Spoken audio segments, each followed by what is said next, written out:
everyone. Welcome back to the Lit Life. This is episode 4. So you know what? I honestly don't even make an outline for what I'm going to say during these things. I know I should. That's the advice I got from all the other podcasters, but I kind of just like winging it. Even anytime I do any sort of like author talk or meet and greet or anything like that related to the book, I don't like preparing beforehand because I find that makes me really nervous, and I kind of just like speaking freely. And that's how I used to write my blogs too. Like a lot of the content, I would kind of just start writing and see where it went. And to be honest, that's kind of how I wrote my book as well.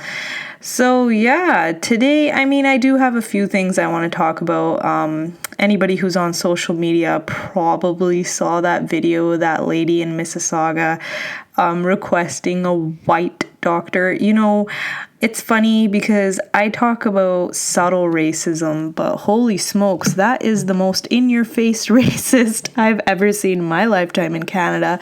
That's so unfortunate. It's really sad that she, and if you haven't seen the video, just type in like racist lady at doctor's office or something like that, and it'll come up.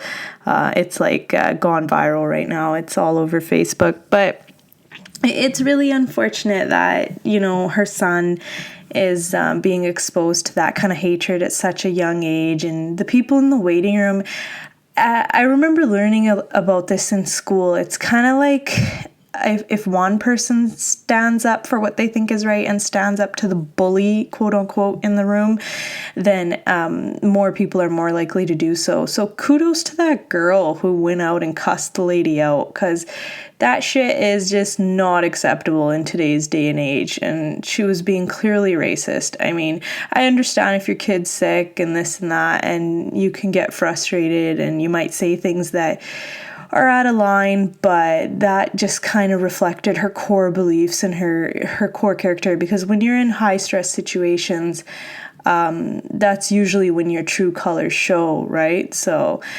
yeah, that really sucks, but I think it just goes to prove that Canada is not as welcoming and multicultural, and it's not like this big melting pot everybody always portrays it to be. I mean, I deal with stuff almost on a daily basis, at least weekly. There's always some sort of something I hear when I'm out and about, or even something directed at me. I mean, usually it's more subtle than what that lady was shouting, but it still happens, and it sucks. But the more that you see it and the more you hear about it, the more you speak up about it, the less likely it's going to continue on. Well, one can hope anyway.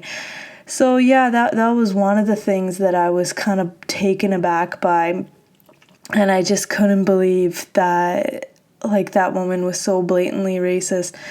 What are your guys' thoughts on that video? Because I initially heard it on the radio, and so I was really hurt by it. Like I don't know if it was like pregnancy hormones, but I started crying in my car, and I was like, this is so sad. I just felt so very sad that that woman had so much hatred for people of color. And then I went home later that day and I saw the video on Facebook, and I was, you know, I guess I have stereotypes in my mind too, because I was surprised to see that she was a pretty normal looking lady. Like if she was standing in front of you at the grocery store, you'd probably strike up a conversation with her and think she's friendly, and you'd have no idea what was going on in that head of hers. But she sure let the world hear it, and I'm sure she's going to be dealing with a lot of backlash from that. But anyway, when I first did hear it, I kind of felt like she had some mental health issues going on.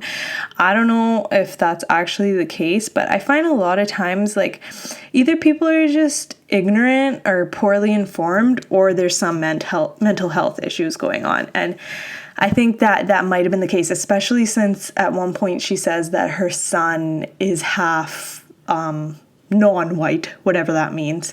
But so definitely she's got some sort of problems that she needs dealing with. And that's what that teenage girl who intervenes, she's like, you need to check yourself in. And that's true. A lot of the times, that kind of hatred, it roots from people needing help themselves, and it's so hard to get counseling. In Canada, it costs an arm and a leg, and mental health is just as important as physical health. The thing I kind of wanted to talk about was this random thought I had. Now, I don't know if it pertains only to Surrey, or maybe it's like something that happens in a lot of different cultures and communities. But have you ever noticed how like the people here, mostly like the young adults, they have like this almost split personality? And I used to okay, that sounds weird, but I used to think it related to like being Indo-Canadian. So you had two identities. Your half, like your parent life and your home life is all like Indian, and then your public life is very westernized, right? So sometimes a lot of the ideologies and the habits and the beliefs, they don't go hand in hand. I mean, we're not supposed to be dating anyone before it's like time to get married. We're not, girls aren't supposed to drink. There's so many things, right, that they happen, but everybody pretends like it doesn't. And I feel like that creates this like dissonance, and it's like you have like I said, a split personality. But then when you get a bit older, you don't really need to do that. You can kind of just be who you are. But I feel like it carries through. So hear me out on this. It's going to sound a bit wacky, but this is my theory. So I think that we never truly learn to be who we want to be. And we constantly have this like battle of like good and bad, and what we want to be doing and what we should be doing. And that's the reason like you got so many dudes who will be like gym monkeys, and they'll like be health freaks from Monday to Friday, and then they'll just get shittered on the weekends, or they'll actually like go to the gym and blaze right after, and they're doing all this contradictory stuff that just doesn't make sense. Or they'll be like, I'm all about my family, I'm a family guy, I love my mom, this and that, right? But then at home they're kind of talking her like crap. So I don't get why we have like this inner outer battle. Like, if you want to be a shithead, just be a shithead. If you want to be a health freak, be a health freak. But you can't have it both ways. There's no doubling down here.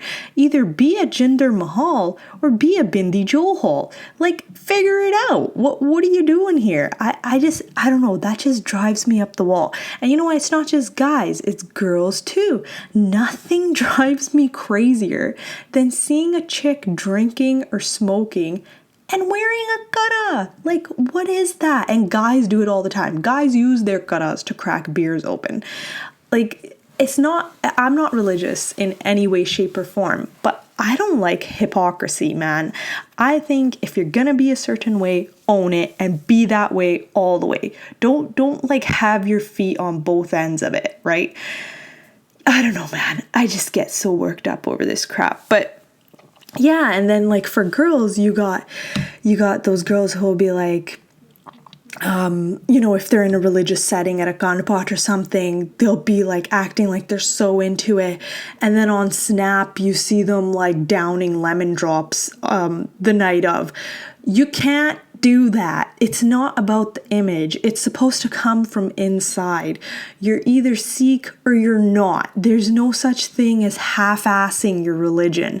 I think that's worse. I think it's better to openly say you're not religious than to only be religious when it's convenient for you.